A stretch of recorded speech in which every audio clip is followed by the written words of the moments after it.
Hi guys, I got something really cool to show you. All right, look at these trees over here.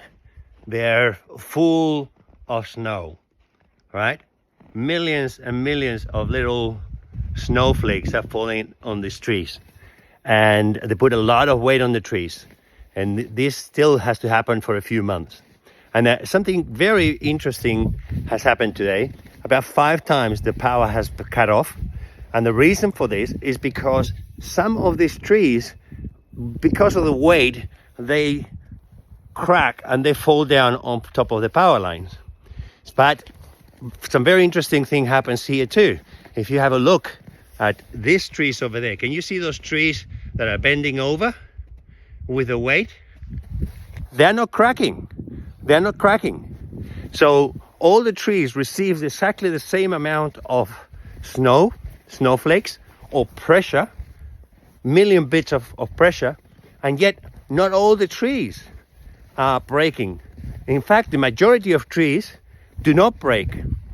And there's a secret as to why they don't break. And it's flexibility. Look at this one over here. Can you see that one? Completely bent over, but not breaking. And this is a very important lesson in mental health. You know, we can be suffering, we can have a lot of pressure, million bits of information, million bits of stuff happening throughout our life, but we don't have to break. In fact, the majority of you will never break because you're flexible enough. You'll bend over, but you will wait for summer, you will wait for spring and come out renewed, alive, won't you? And then you can have the best time of your life. But if we are not careful and we are too rigid, if you're feeling yourself overwhelmed under the pressure, that's because maybe you're in some areas of your life you're being too rigid. So go back, stop for a minute, please stop for a minute and look at your life. I know I have done that too.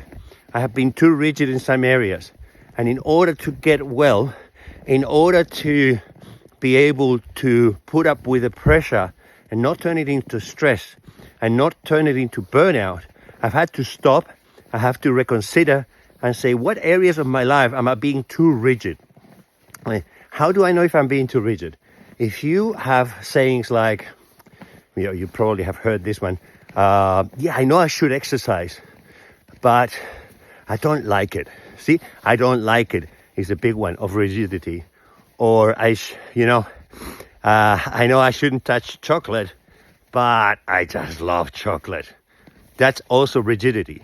Anything that is an excuse as to a behavior that you know is hurting you, that is rigid. You're not being flexible enough. I'm not being flexible when I do that because I'm a human being. We all do it, right?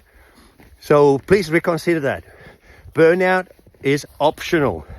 Stress is optional.